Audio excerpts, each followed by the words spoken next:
Alright, I know I definitely look comfy and cozy today. It's because it's incredibly early in the morning when I'm recording this, but it's the only time I had today. Also, at the time of recording this video, I am less than 100 subscribers away from 40,000. That's unbelievable. Thank you guys so much. It was literally just over a year ago that I was uploading 1-minute MK11 clips with just really bad commentary, so, you know, a lot of things have changed. Today, though, I want to talk about Mortal Kombat 12 and what needs to be changed or added to the next title. I wanted to do this video so I could show you on screen what I'm talking about when I give any of these suggestions, because otherwise some people might not get it or it might not make sense to them. So probably one of the biggest things that I find really annoying in MK11 that should be switched for MK12 is flawless block reversals, or, you know, just flawless blocking on your negative frames. So let's take Scorpion's 112 for example. If we use Scorpion's 112 right here, on block, I am -6, meaning it is Devora's turn. She should be able to down 1 and it hit me if I do anything other than block. It should just stay her turn though. That's not how Mortal Kombat 11 works due to flawless block reversals. It's broken. Did you see that? It's so broken. So what happened there is I used my string and then got to retake back my turn on my negative frames. It makes no sense. I do understand it costs 2 bars a meter, so it is worth a lot to do it, but still, like, against really good players in tight situations, you are basically scared to hit buttons at that point, because if you try and take back your turn, you're eating, you know, an up 3 flawless block. I do think MK11 should keep the standard flawless blocking gaps and strings and flawless blocking jump-ins. So, you know, Scorpion's forward 4 string, I don't know why Devora didn't block. There, the second hit on that string, she should be able to flawless block that gap. I'm sure you've seen it 1,000 times if you're a Scorpion player. Also, flawless blocking jump-ins really helps because jumping is super strong in MK11. That needs to be toned down for MK12. So being able to just flawless block the jump-in is great, you know, because you can get a full combo punish. All right, another thing that absolutely has to be changed if they bring back the crushing blow system is throws should be a one-way tech. You don't have to guess, because the fact that I'm eating 30% damage because I teched the wrong way in a complete 50-50 guess, I know there's situations where it's like, oh, they should throw me to the corner. Still, I think it should just be a single button to tech, and you can keep the KBs then. Or remove KBs from throws and keep it in its current system. Either way works for me. I've seen people say make throws a mid in this game and then have a 1-button tech and all that, but that's just going to promote so much more jumping. There's already way too much jumping in this game. Jumping is the meta, realistically. That's why Jackie, that's why Cabal are so good. So I don't want another gameplay feature like throws being mids that just encourages people to hold up. I just don't think it'll work well, especially if they bring back neutral jump punches. That's just, I don't know, I think it's silly. All right, and so speaking of neutral jump punches, this needs to return for all characters. Scorpion got one in MK11, which made him so much more fun to play. I'm telling you, when they finally added customs in this game, Scorpion went from a rather boring pick, but was easy to learn, to just a way more fun character in general. I know it's cheesy, and it kind of goes against the idea I had that I don't want jumping to be any stronger, but if you just give a bunch of characters really good anti-airs, kind of like MKX, I don't think neutral jump punches are a problem. You can do it in neutral like this, which is really nice, especially in the corner, because you can do short hop mix-ups. So you end up doing a short hop, then you can go into Scorpion's low, or you short hop and then jump again, and when they go for the down 2, because maybe they read a grab or something, they hit the down 2 whiffs unless it's like Devora, and you get a full combo punish. So it's pretty fun. Practically all of Scorpion's combos in this game can use the neutral jump punch, which is perfect. It's exactly like MKX. I think most combos in MKX use the neutral jump punch at some point. So yeah, you can do it after teleport, after spear, and I'll show you right now.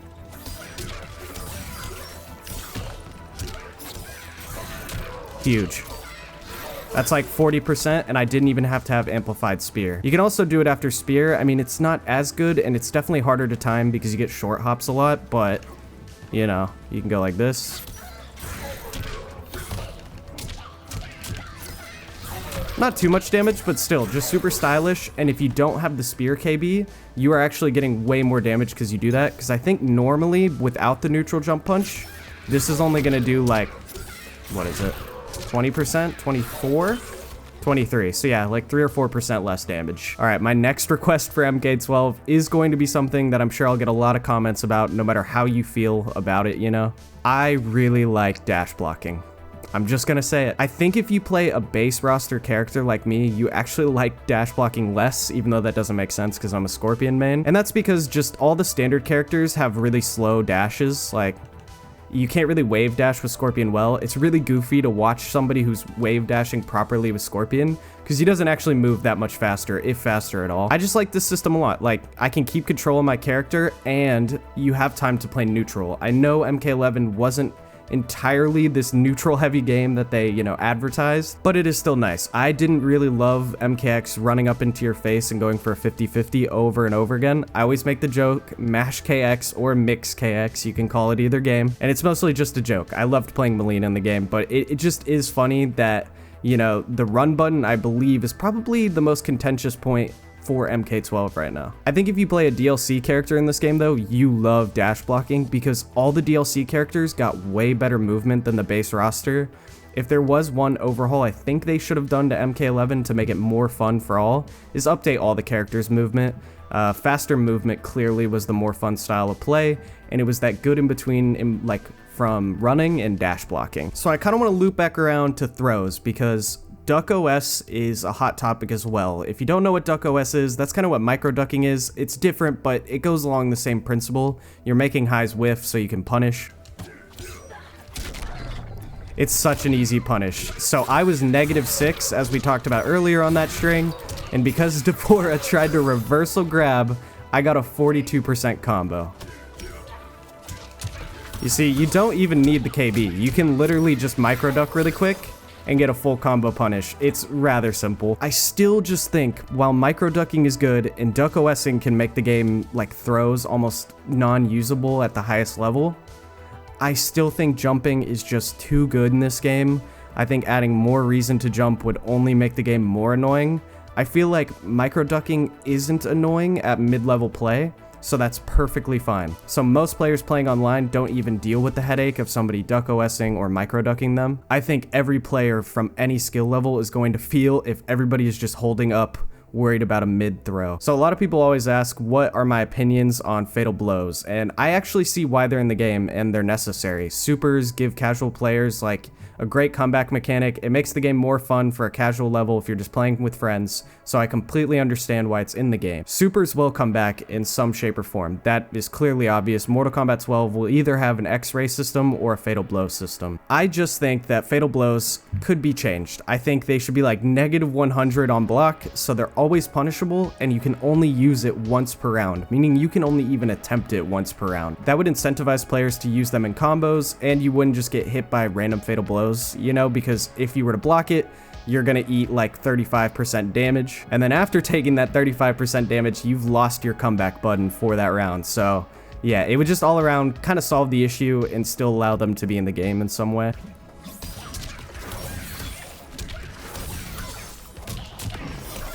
I just think we're lying to ourselves if we look at combos like these and think they are absolutely ridiculous. Like, that didn't take a single KB, that didn't take a single armor break, nothing gimmicky at all, and I did 575 damage. Like, crazy stuff. I think when we talk about custom variations in MK11, we all realize that a lot of the base roster characters never were fully completed in that sense. Like, Cabal gets air gas, right? One of the cheapest moves in the game. It costs no meter and it just leads to instant pressure. It completely ruins neutral in the game, so you gotta be good at anti-airing. Meanwhile, this string from Scorpion requires me to have on the chain spin. And why that's really annoying is it's really not that strong. It just gives an option to make people respect your plus frames on this string. So if you didn't know, you can interrupt that like ending part of that string.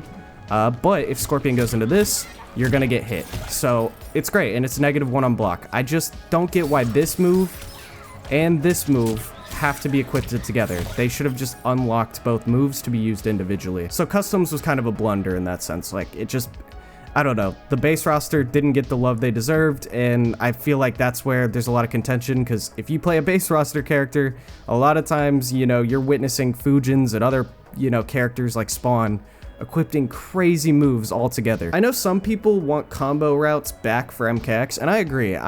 Melina is a prime example of a character that got her combo routes stripped away. You can actually go through Melina matches without hitting a single combo because the opponent keeps getting breaker back in time. So the combo routes, I think, need to be, I don't know, like changed around. I think there should be a way that like you always are guaranteed at least like 20-something% for a combo, like for every character. But I think there is a lot of cool combos in this game. You've already seen me do the air Simblade combos. You can do all these types of combos with Scorpion.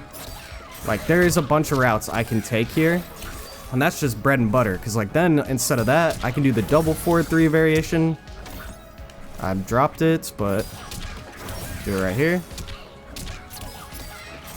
And end it maybe with spin this time and push them away. That way, if your spear was about to run out, you could reactivate the burning spear. So I think there are a ton of routes in this game. I don't know. I think there was the correct amount for like half the cast. Just some of the other ones needed more love, definitely. I also saw someone mention that every character should have like a naturally launching string outside of KBs. I'm trying to think of a quick example of that. That's kind of like Spawn's back 1-2 string. Like, you know, it pops them up for a launch, or Joker's 2-1-2 string. It pops them up for a launch for free, no meter. I think that would be a good idea too. Give a character, like every single character, a way to do that. The last thing I'll talk about before wrapping up the video is definitely Breakaway. I don't like it. I think if they made armor breakers guaranteed for every character against Breakaway in like their bread and butter combo, it would have been a great system. It actually would have been a blast, I think, you know? But it's kind of ridiculous. Like, Breakaway's still just as strong even with armor breaks, because if you're Scorpion, for example, there's not a single way to guarantee it. I think there might be using an interactable, but still, there's almost no way to guarantee it. Melina, you can never use it guaranteed. You'd have to use it on their opponent's wake up or something, or they just have to break extremely late. My cat jumped up here, by the way. He says hello. So yeah, just go back to Combo Breaker. It just needs to happen. Oh yeah, another big thing. Regenerating meter. Do people want it back from MK11 to MK12? If you didn't play MKX, that did not have auto-regenerating meter. You regenerated meter by opponents blocking your attacks, or you took damage from the opponent. As somebody who's played the games for a long time, I don't like regenerating meter because it, one, doesn't favor rushdown characters at all. It actually favors zoning because you can just back up and wait out the time. But also, it just adds like more skill to playing the game. Like, you have to actually think about the strings you're using, and stuff like that, just to build your meter back and to be able to spend your meter wisely. In this game, once you burn through your meter, you're kind of just playing a waiting game, and you want to back up or avoid the opponent until you get like at least 1 bar. I think NetherRealm will bring back regenerating meter because I think it adds kind of a rhythm to the game. And it makes it easier for casuals. It gives you more of a set game plan for each match, not based on randomness or things like that. So I think regenerating meter will come back, even though I personally would like it to be like MKX, where I have to build my meter myself. Also though, I am a big fan of defensive meter versus offensive meter. You know, having just 3 standard meter bars in MKX was cool and all, but I actually like this system a lot. Just don't like that it's regenerating. Maybe make your offensive meter build by, you know, opponents blocking your attacks, and your defensive meter builds by you getting hit by your opponent's attacks. So yeah, let me know what you think in the comments. Thank you guys for 40,000 subscribers, because I'm sure I'll hit it here in a couple days. I appreciate all of you. I'll see you guys in a road to rank 1 in the next day or 2. I'm recording it later today, so yeah, I'll catch you guys later.